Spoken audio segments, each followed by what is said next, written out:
All right, ladies and gentlemen, good morning and good Friday morning, TGIF. Uh, my name is Delegate Jay Jacobs. I'm going to be filling in for Delegate Chris Adams this morning. He may be with us later, but I'd like to begin today's meeting with the Pledge of Allegiance. I pledge Pledge allegiance allegiance to to the the flag flag of of the the United United States States of of America, America and to the republic republic for for which it which it stands, stands, one one nation, nation, under under God, God, indivisible, indivisible, with with liberty and liberty and justice justice for for all. all.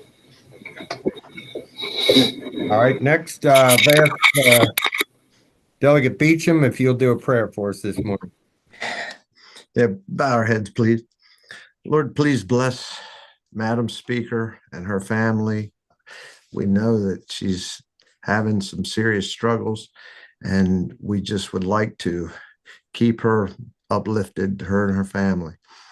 And Lord, let each and every one of us say the right things, do the right things, keep us safe in our travels to and from, and bless the legislation that we are about to pass. In Jesus' name we pray. Amen. Amen. Thank you very much, Delegate. Thank you. Next, I'd like to seek the approval of our February 21 minutes. Motion to approve. Second. Motion second. All those in favor? Aye. All right. Anyone have any other comments? If not, meeting minutes are approved for February 21. And I'd like to start off this morning with a presentation from the new Secretary of the Department of Commerce, Mr. Harry Coker Jr., followed up by Carl Anderton, our old cornbread, Director of Rural Economic Strategy. So, Mr. Coker, Secretary Coker, whenever you're ready. Delegate Jacobs, Yes. I don't see them on yet. All right. I was just looking. I'll call the secretary and see if he's having any issues joining. I'll be right back with him. Okay. All right. So we have And I don't see Carl. okay. Well, why don't we go ahead and start with the Association of Counties if they're on. Absolutely. We're here. I see we have Michael Sanderson on. He's the Executive Director of Maryland Association of Counties, and we have a presentation by you and Kevin Canali and Dominic this morning. So, Michael, the floor is yours. Thank you very much, Mr. Chair, and good morning, everyone. Pleased to be on your agenda. We want to be respectful of your time. I just want to launch by saying we're really grateful of so many of the delegation members engaging, staying connected with MACO, with our sister organization, the Maryland Municipal League, being respectful of this interplay between state leaders and the things that happen in Annapolis that fall down upon local governments all too often. It's a big part of our role as advocates on behalf of local governments. We know the largest counties in the state have their own Annapolis team, and they have the ability to have a large number of people look at their bond bills and pay attention to legislation and so forth. MACO takes our job very seriously to look out on behalf of the rural jurisdictions who just don't have that capacity. So that said, we want to be efficient today. Happy to respond to questions about literally anything under the sun. But a couple of things we want to speak to, both having hearings literally today. The Senate is having the second of two budget hearings on the governor's big budget plan. It's all in the budget reconciliation bill. The House had a 6 or 7 hour hearing yesterday. The Senate's meeting today. And also, there's a joint hearing room all-day session on solar energy siting and facilities and so forth. Where we place clean energy facilities is an awfully big topic for the Eastern Shore, for other parts of Maryland, and in this state-local interplay. So we're really engaged on both of these issues. We're going to have a lot of local leaders in town today to testify on each of those bills. The MACO office is going to feel like Grand Central Station with folks coming in and out and grabbing coffee and using the Wi-Fi and the restrooms while they wait for their turn to testify. It's going to be a big day for local government stuff. I've got two colleagues here ready to walk you through nuts and bolts on each of those. Kevin Canale is our legislative director, is going to be at the table on the budget reconciliation bill, talking about literally hundreds of millions of dollars of cuts and cost shifts that will land in the laps of local government. And before I hand to him, I'll toot my own horn really quickly. We will forward to your emails a quick article we wrote on the Mako Conduit Street blog this week. I didn't like the idea that all the discussion about county cuts was being aggregated. Oh, it's 100 million on this and 20 million on that. We ran all the numbers for one jurisdiction for Dorchester County and tried to go through how do you build a budget this year in Dorchester County. And after going through bit by bit, here's their piece of this, here's their piece of that. If this cut happens, here's how much they lose and so forth. I come away saying, I have no idea how Dorchester County manages this year's budget. I get that the powers that be in Annapolis and the middle of the politics doesn't really care about Dorchester County, but I like personalizing the story. And for them, they might need 15 cents on the property tax to pay for this year, which is only what, year 4 or 5 of the blueprint rollout and not necessarily a deep recession. That's absolutely bonkers. So that said, I'll turn to Kevin Canale, who can give you a sense of what we're going to say at the BRFA table and what we've been hearing around town on fiscal stuff. Kevin? Yeah, thank you, Michael. And I think you did a good job of, especially with the Dorchester example. And we did get to talk about that yesterday for the joint House hearing on the BRFA. We laid it out. The bottom line is, with the DLS recommendations on top of what the BRFA is, we're looking at about $250 million in cost shifts and cuts directly onto counties. And I think we want to really hammer home that this is a state mandated property tax increase. 2/3 of Marylanders live in counties at the maximum local income tax rate. So the only place to go is to the property tax, which is regressive, which everybody hates, but they're pushing us into a corner here, and that's not fair. Counties have consistently been providing well above and beyond the blueprint funding requirements. So it's a little bit absurd. It's a lot of bit absurd to say that we're just going to shift all these costs to the counties. Teacher pension costs, for which we had no fault. There were bad investment decisions, increases in salaries, neither of which counties had any say in. The Department of Assessments and Taxation, the state wants to ship nearly all of their costs right onto counties, even though we have no role in SDAT. We don't hire their people. We don't set assessment standards, but we're supposed to pay for the whole thing. The other thing with the assessments is that the state does that. It's centralized. It provides some objectivity.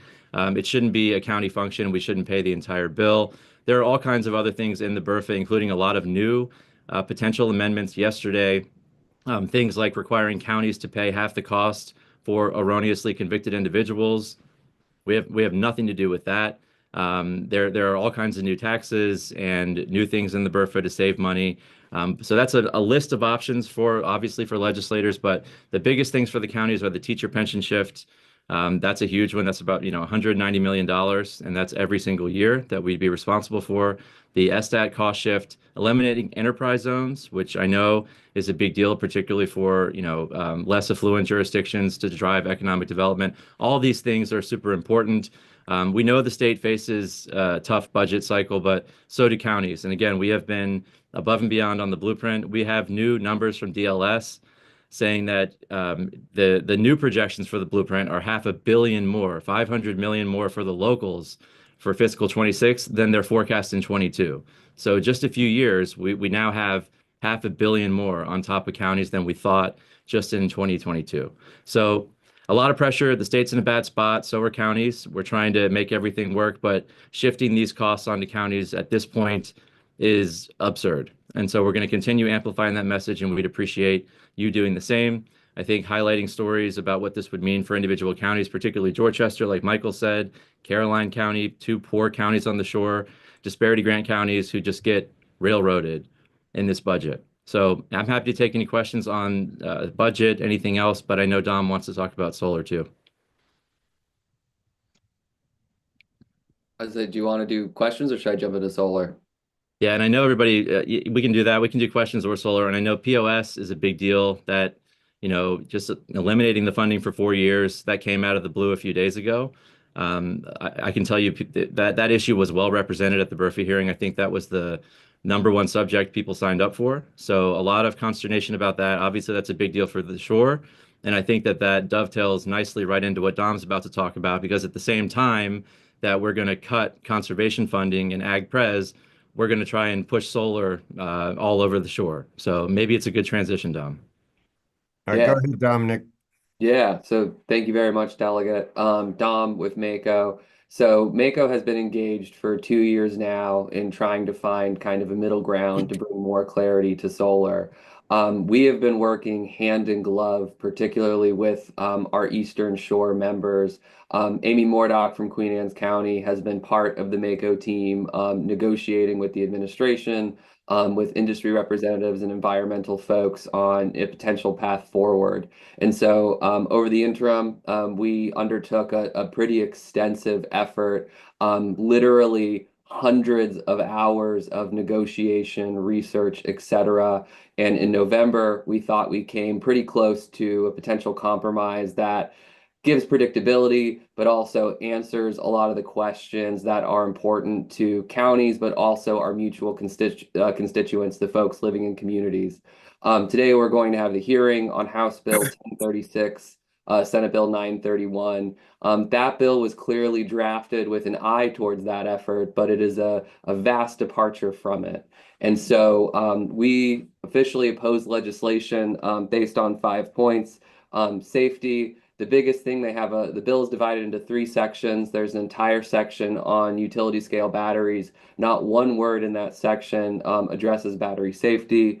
Livability, so the look, smell, and feel. If these projects, whether they're solar or a battery project, are going to go into a community, they shouldn't impact the overall kind of sense and vibe of that community. Local taxpayers, there was a section in there that prevented local governments from taxing these and would force us to go into pilots that might not necessarily yield the same amount of revenue. In Queen Anne's County, for example, under the provisions of the bill, they would have I believe it was $1 million hit on one project alone.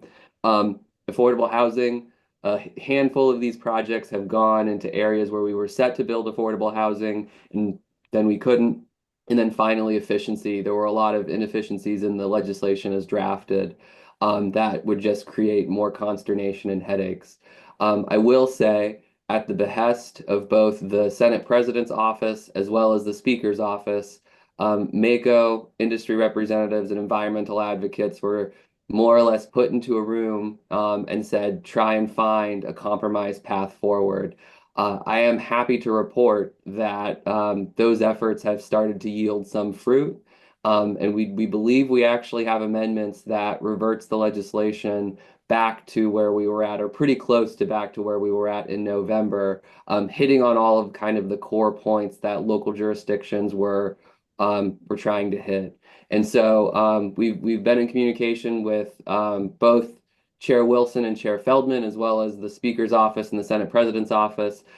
There's still some wrinkles that we're working to iron out, but as far as the legislation is drafted right now, it is pretty scary, especially considering the battery stuff, but we're feeling pretty confident that there is a good path forward that we can follow. Thank you, Dominic. Anyone have any questions of either Michael Sanderson, Kevin Canale, or Dominic?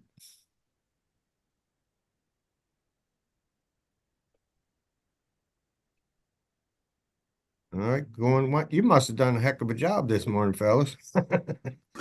You all must be tired. I think that's understandable. Well, thank you all very much for the opportunity to speak today, for the continued partnership. And you know where we live. We're easy to find, easy to be a resource for any of you all when you have something pop up in your county, some rural issue, whatnot. Drop a line. We'll always be there to help. Yeah, I appreciate you guys being in, especially my committee, all session long. I'm sure you're in the others as well. But again, thank you for all your help and your briefing this morning. Thanks very much, Mr. Chair. Thanks again. All right, ladies and gentlemen, we'll move over to back to the new Secretary Harry Coker Jr. and Cornbread Carl Anderson. So, Mr. Secretary, I'm sorry you weren't all right at the beginning, and I went trying to keep everything moving on schedule. But welcome to the Eastern Shore delegation. Floor is yours. Thank you. Really appreciate the opportunity to speak with you all today. And it's a pleasure to meet you all virtually. And frankly, I hope to meet you all in person sooner rather than later, and especially to visit the regions that you represent. And one of the reasons I'm so thrilled about that is because one of my first priorities really is to get to know all of our partners across the state, and that includes public sector, but it also includes our private sector, and academia, and the county and local governments as well. We need to hear from all of them, all of you. And the question I like to ask essentially at every meeting is, how can we become a better partner? How can the Department of Commerce better support you? So I do look forward to getting to know more about your priorities, your concerns, and then collaboratively working to address those concerns. As the governor often says, uh, partnership produces progress and nothing else does. And I believe that as well. So we want to make sure that commerce really is bringing everything that we can to the table to be, again, the best possible partner to you all. And it's often lost on folks. We need to be the best possible partner to all of our partners collectively. And there are some inherent tensions when we do that. Nevertheless, that's our goal, to be the best possible partners. I don't need to tell you all about the fiscal challenges that our great state is facing. Very, very serious. And yes, they're compounded by what's going on in Washington, but that's our reality. And we need to work together to work through those challenges. And we can make adjustments to the budget every year as needed, absolutely. But really, what we are facing is a set of structural problems that have been known, I've been told, for several years, and that have gone insufficiently addressed. Our economy in this great state has not been growing at the rate that it's capable of for a number of years. And again, that's a structural problem that we need to come up with structural solutions for. The governor's legislative agenda during this General Assembly session, which includes the fiscal 2026 budget proposal and the Decade Act, does propose some of those substantial investments to address these structural problems that we have. For example, and actually specifically, you all know the great assets that our state has, including the federal agencies, the military installations, the fine academic higher education institutions, innovative private companies, and frankly, our deep, broad talent pool, our people from all across the state. Not just any region has a monopoly on talent. All of our regions have that talent. We need to leverage all of that talent. In addition to our people, we have the assets such as Pax River down in St. Mary's, and that positions us to lead in advanced air mobility.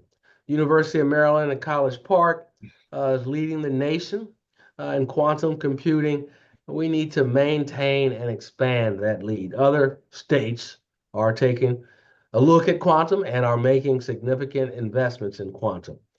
Assets like Worcester County in its close proximity to NASA Wallops, that is ripe for aerospace manufacturing, and to the growing appeal of Western Maryland for manufacturing and life sciences.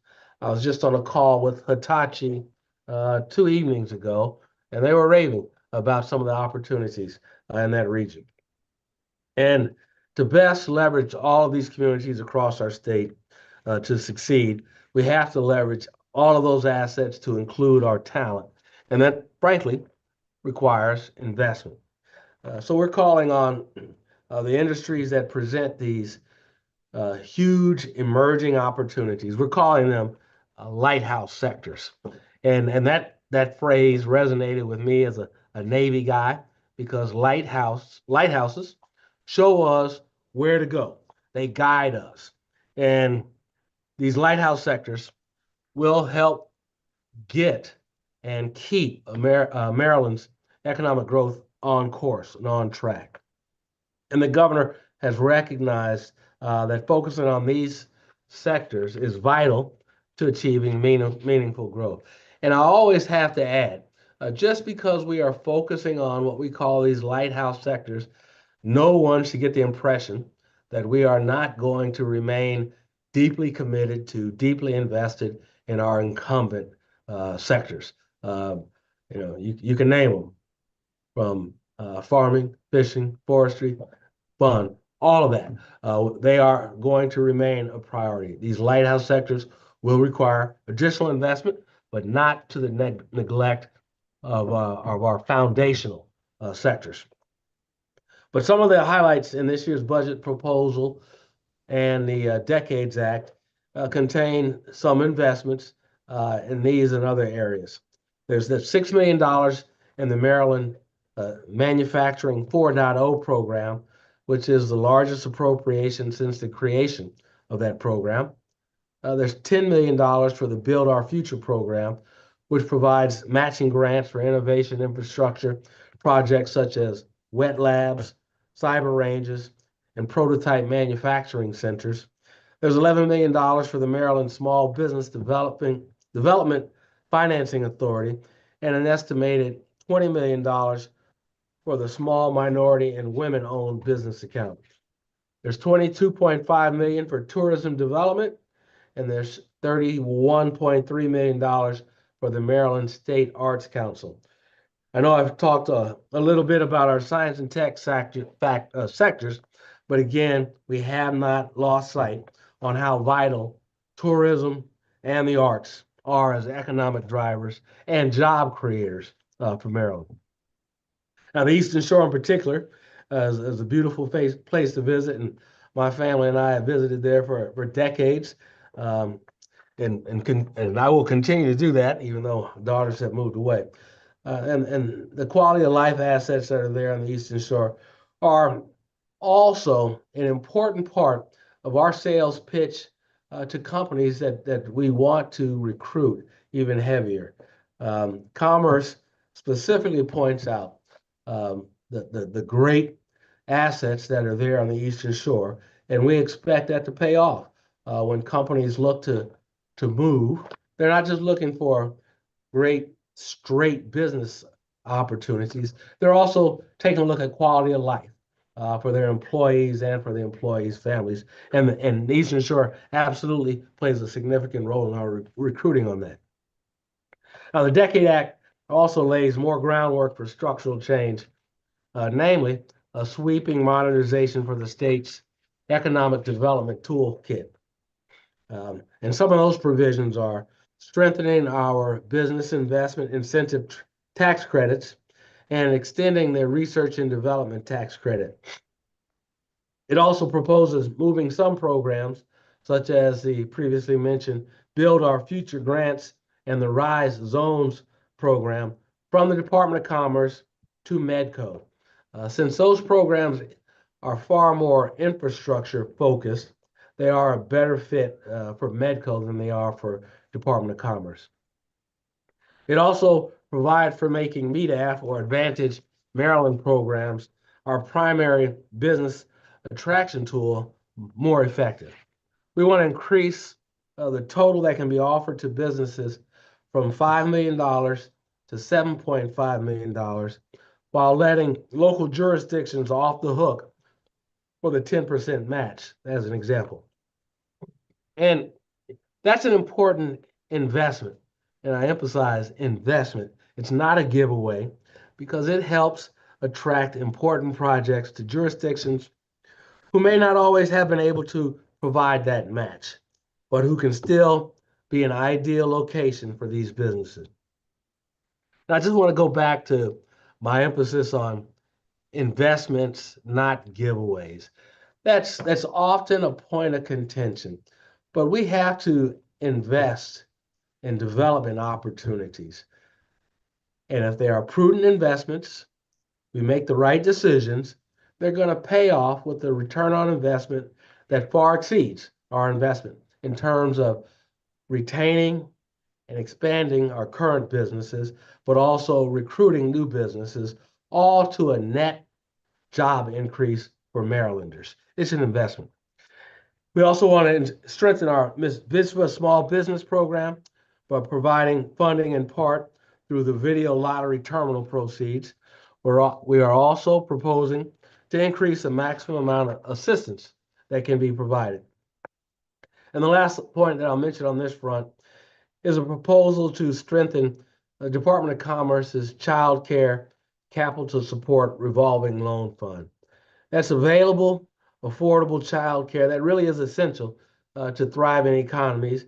And we believe that we can incentivize this program and increase the overall number of child care slots that are available to our families. Next, the legislation calls for sunsetting a number of tax credits and programs, including the One Maryland tax credit and the Job Creation Tax Credit.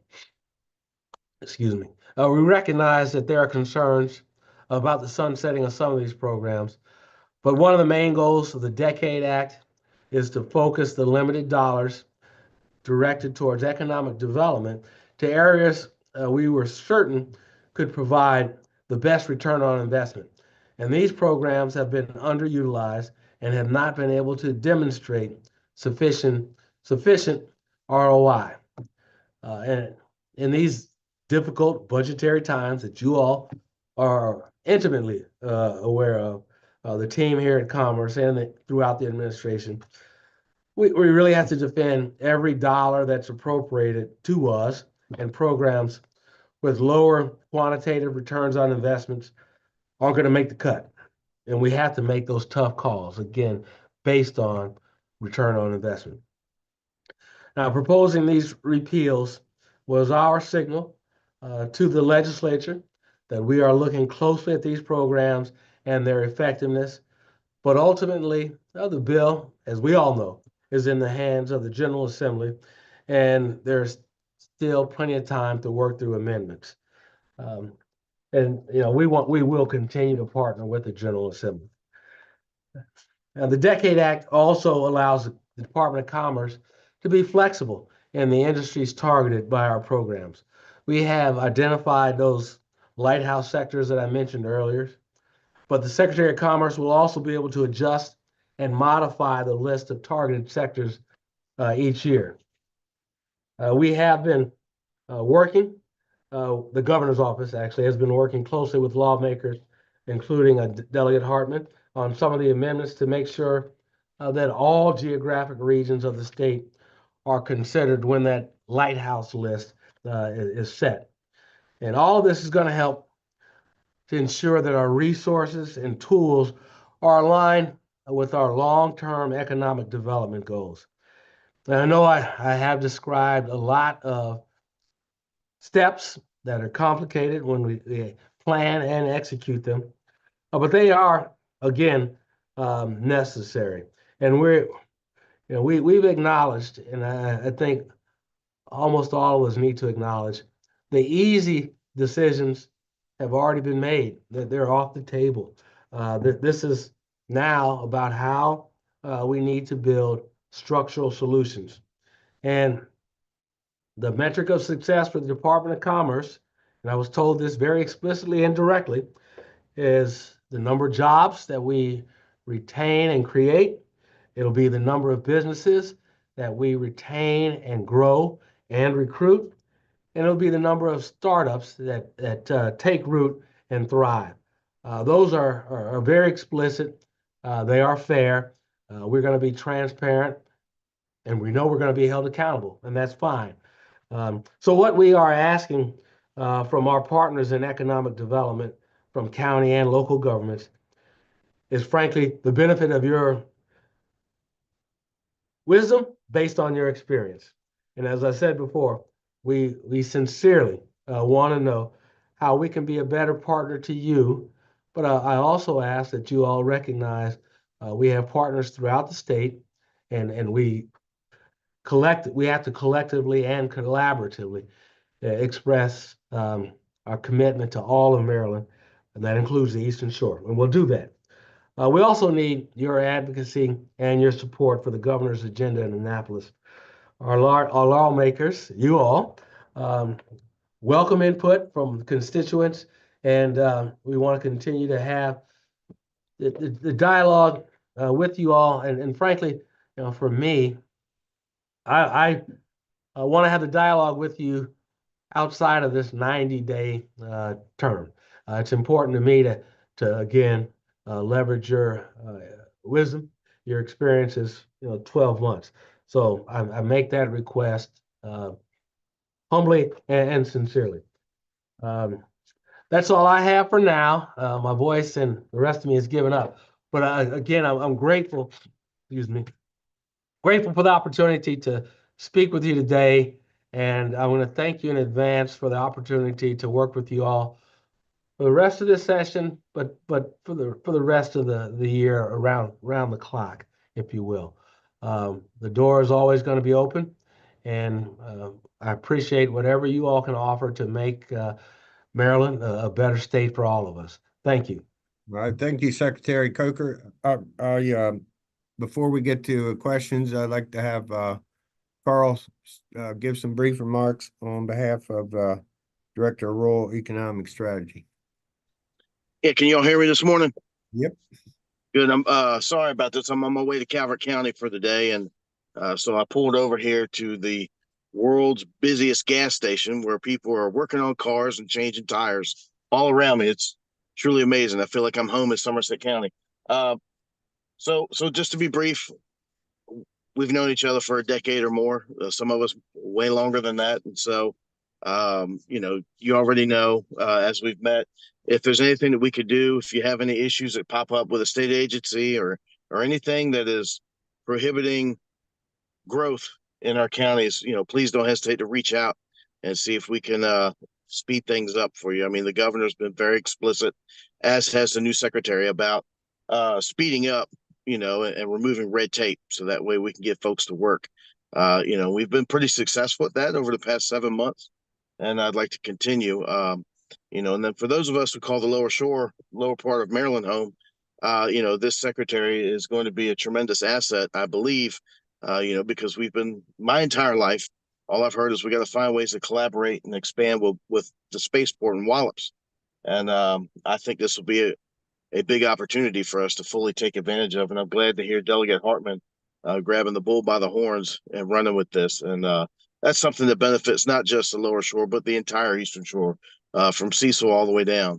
And, I've been in every county multiple times over the past 7 months, and you have some amazing economic development directors, your commissioners, your county administrators. I mean, you've got some really good folks that have a really solid heart for wanting to help their neighbors, and I'm excited to continue to work with them. And as I said, I appreciate the time. I appreciate y'all letting the secretary share part of his vision, and we'll do that after session. And I'll catch up with y'all real soon. All right, thank you, Carl. Good to see you again. You too, do brother. have a question from Delegate Hartman, I believe, for Secretary Coker.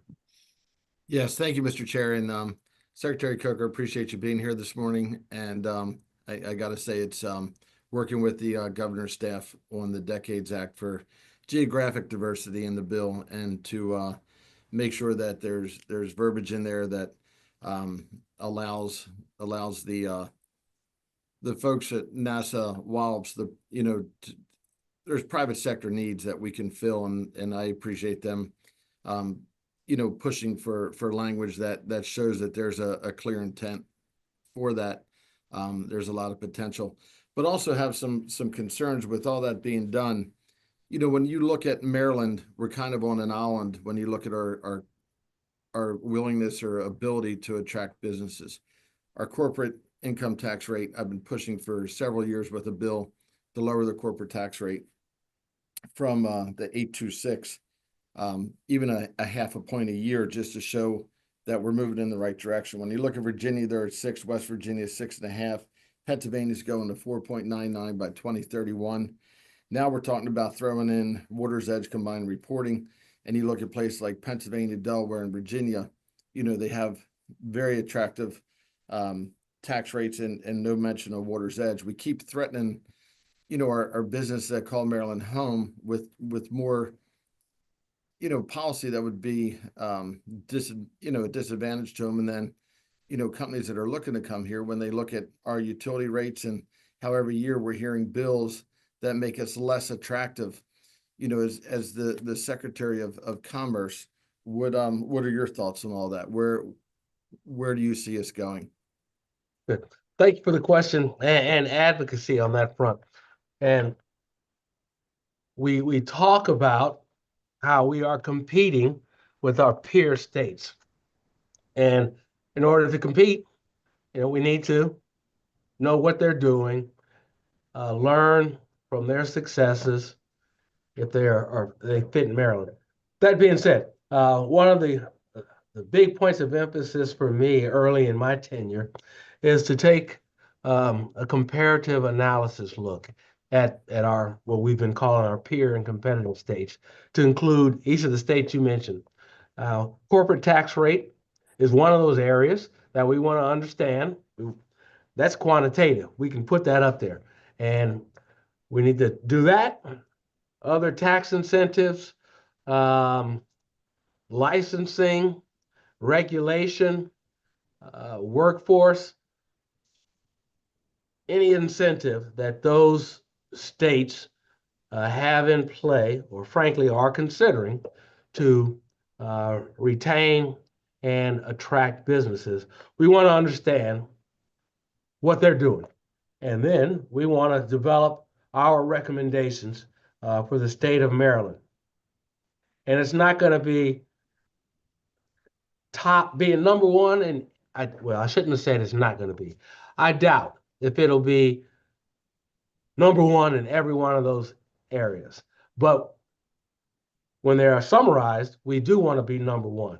But the starting point is understanding what those states are doing and doing that comparative analysis, and then assessing the feasibility of, again, being the top state when a business takes a look at those incentives.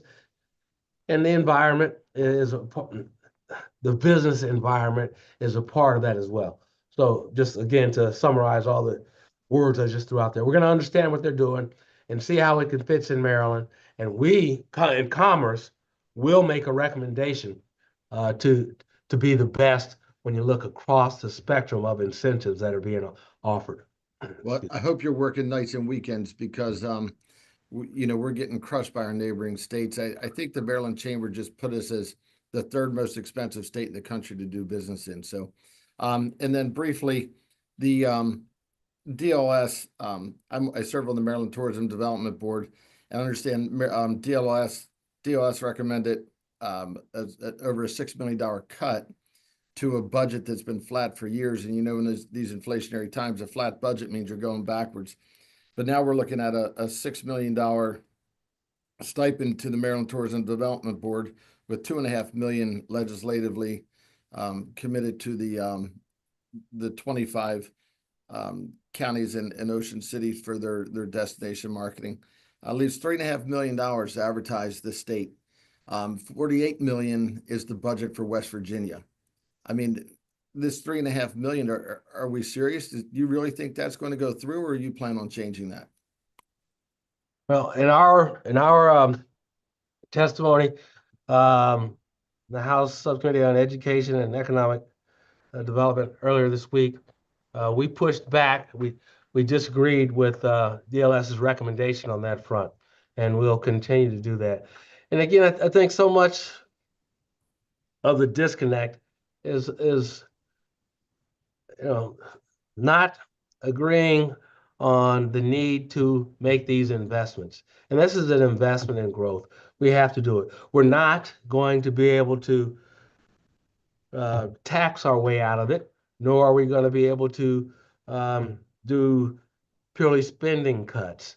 It has to be a combination, and it has to, frankly, it has to be focused on investing in growth. The economy has to grow. So, we did not agree with that recommendation, and we will continue to disagree with that.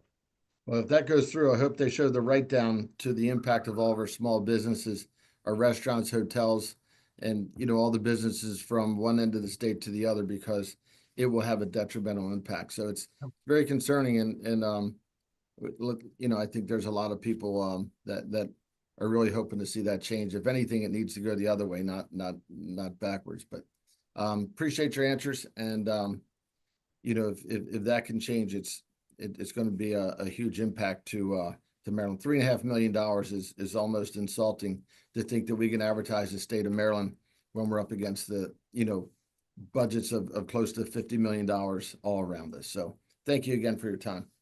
Thank you, sir. All right, thank you, Delegate. Next, quickly, Delegate Beecham.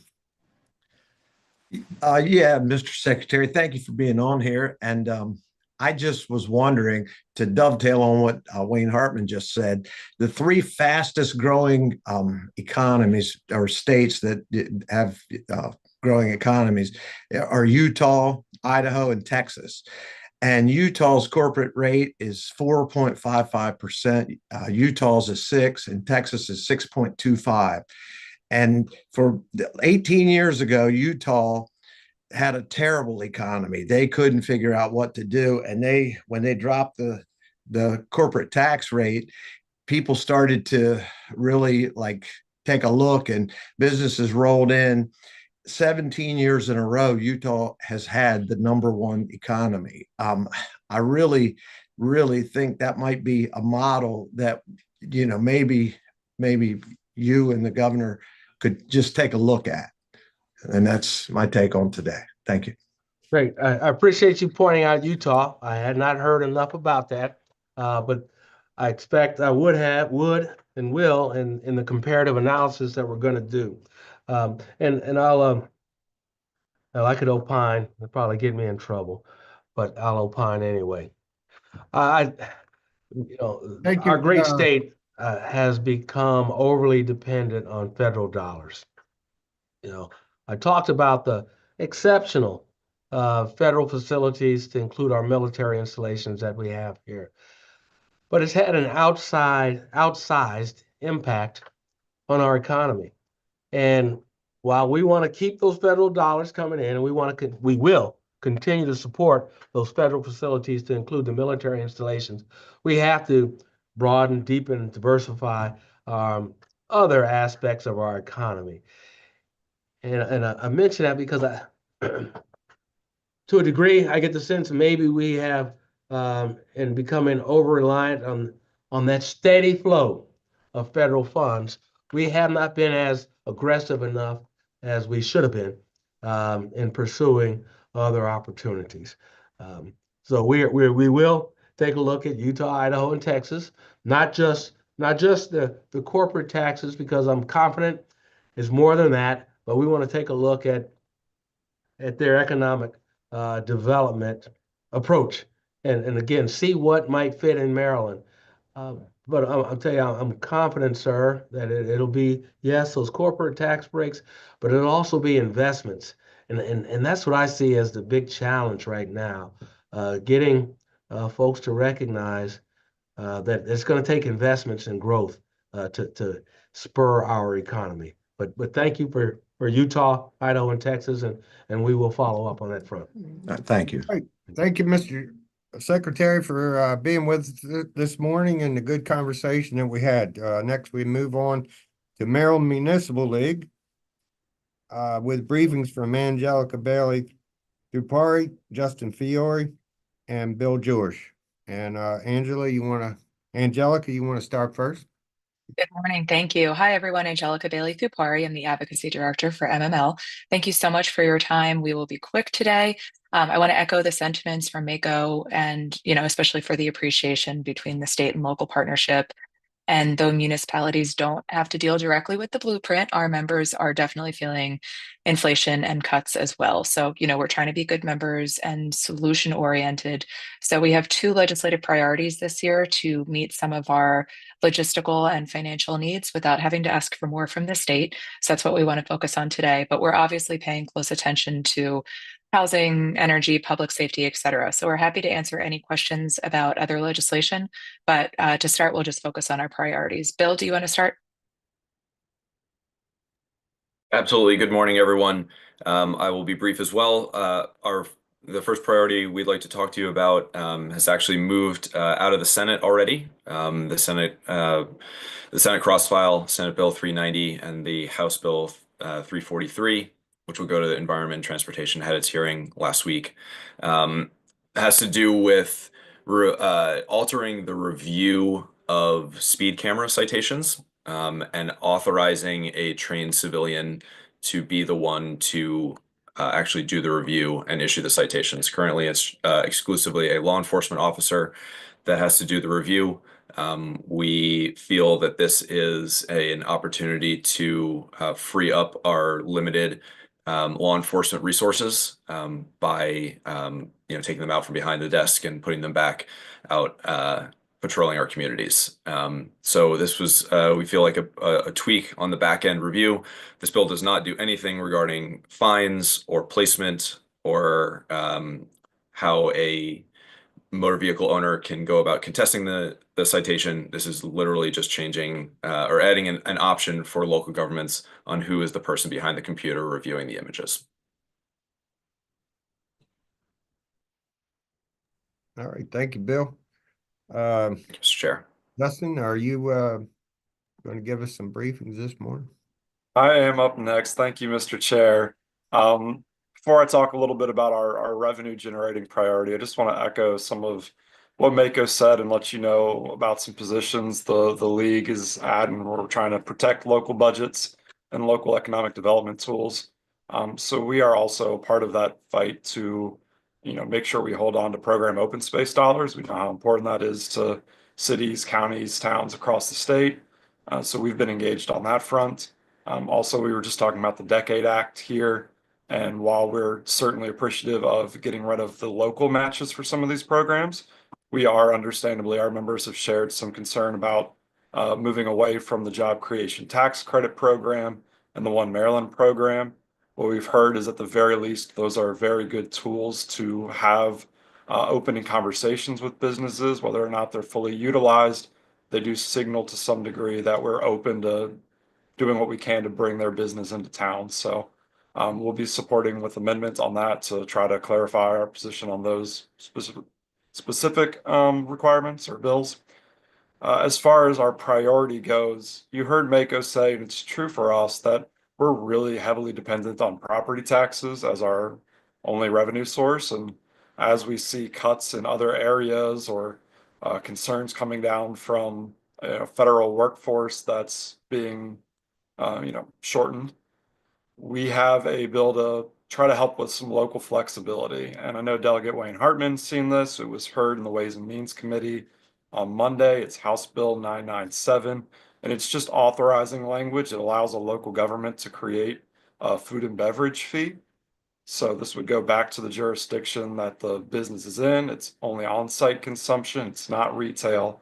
But what we're trying to say is that people who visit and go out, use services, we have 43 million visitors annually to the state of Maryland. And while they do pay a hotel tax if they stay, we really don't capture revenue from the services that they utilize, whether that's transportation, water, sewer, et cetera. So we are looking for some flexibility. This is just one proposal I think local governments have put out, but we're asking for your help this year. So that's where we're at, Mr. Chair.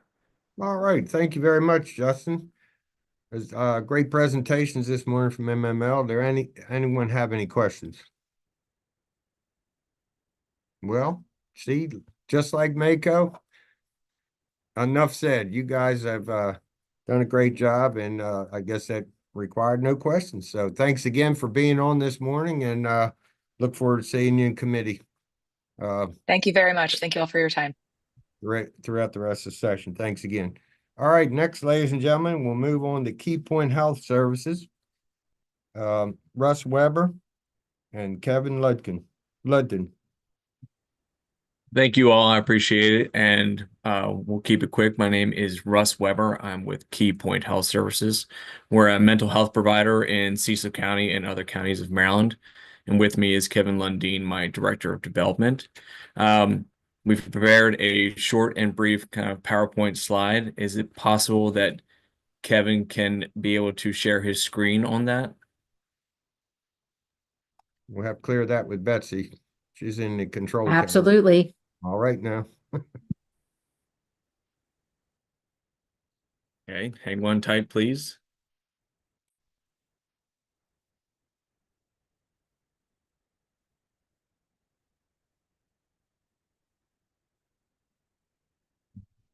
Can everybody see it? It's not at full screen. Are you?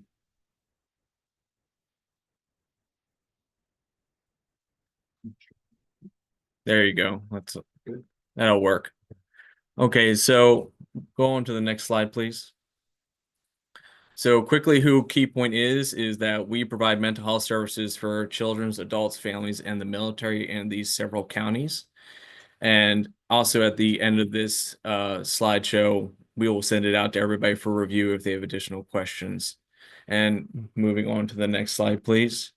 And these are kind of the different services that we provide that you'll be able to kind of get a look at, but we do therapy with clinicians and psychiatrists and counselors. And then we have these rehabilitation program services, which are similar to kind of day programs teaching vocational services in their homes and here on site. Next slide, please. And the same thing for children. We have therapy and group therapy and family therapy for families and those day services as well. Next slide. One of the things we are proud to do is that we do a camp for low-income families and kids. This is one of the pictures from last year that we can show aside, and we're particularly proud of our camps, and we just wanted to highlight that. Next slide. So some of our legislative priorities, we're really concerned about the proposed 5% cut to child welfare for the rate reform. And then for number 2, we want to highlight that we reject the 1% cut to provider rates, and providers like myself at KeyPoint, Upper Bay Counseling Services is also in Cecil County, and Healthport out in Salisbury. Next slide, please. And then we were really in support of community certified community behavioral health clinics, or CCBHCs. We want to give a shout out to Delegate Hornberger for speaking yesterday in support of that. And really, why we are in so much in support of that is that it has a traumatic impact, which you'll see on the next slide. There's a lot of data that we won't go through, but you can review later, is about how CCBHCs really help these low-income populations from visiting hospitals. We are aware that Maryland has some of the longest wait times for ER visits, and really CCBHCs are the way forward to reduce those even more. The next thing that we are also in support of is just for telehealth bills that allow audio and visual telehealth services for low-income families. A lot of them may not able to have more than, say, a cell phone, or can only do audio only, depending on their situation, or when it's inclement weather. And we just want to say that we are in support of that. Next slide, please. There's a lot here, but this is really kind of a graphic that we got from our accreditation services about why CCBHCs for behavioral health care really can help the state of Maryland. Next slide, please.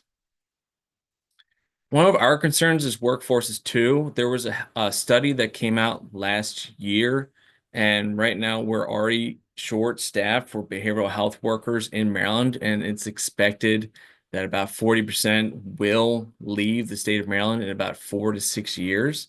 And so why that's important is because with that reduction, we're really concerned about what this could have an impact on our big hospital systems and providers, and for our clients and patients and your constituents.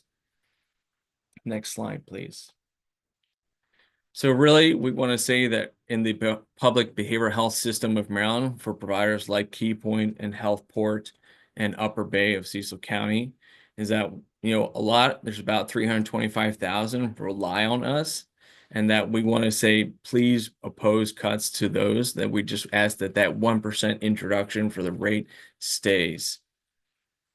Next slide, please. One of the things that we want to say is that you're aware of the 988 crisis line. We want to keep that going and help fund it. It has a dramatic increase on services for clients and patients, and that we just want to expand those services for all of the counties. Next slide, please.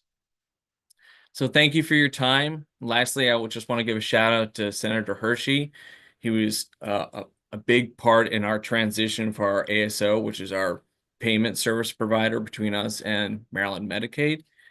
Here's our contact information. Contact us anytime if you have any questions.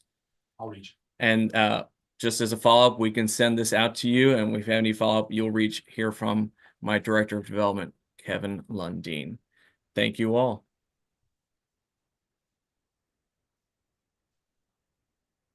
Thank you, Russ and Kevin. Are you ready?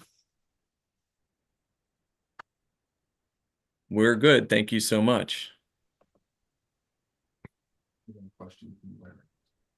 Looks like we have a question from Larry. Yeah, Can I ask a quick question, please? we just allow legislators to ask questions. Everybody else is just monitoring. Well, okay, I can't ask the quick question or no? No. Kevin, do you want to Lundeen? I was just going to say that, Larry, if you want to reach out to me, that would be, let me know. And on the last slide you can get in touch with me. If you don't have my contact information, go through Betsy. Betsy has that at the delegation, and we can connect that way.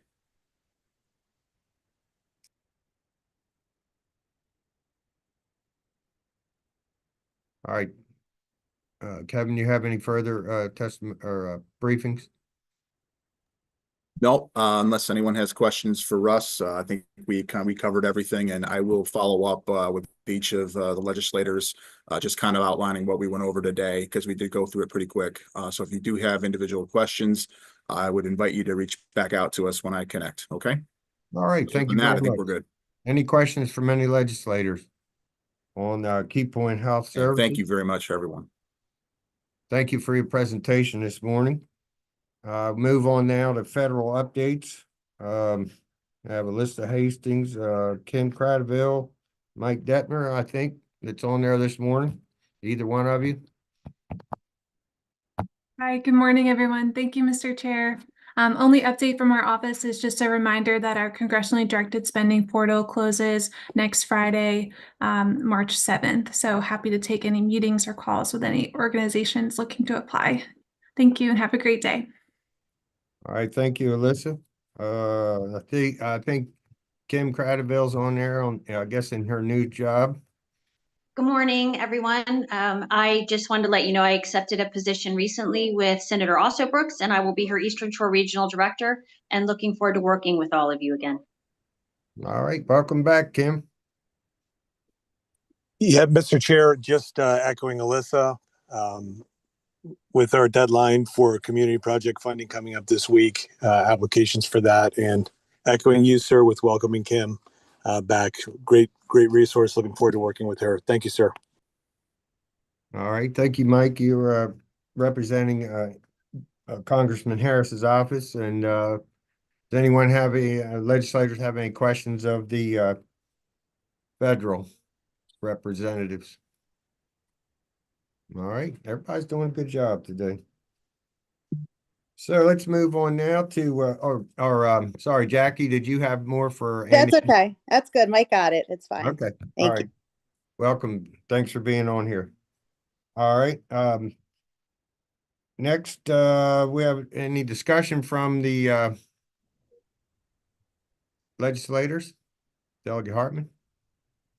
Thank you, Mr. Chair. Just want to throw it out there. Next week, March 5th, I have a hearing on House Bill 1414.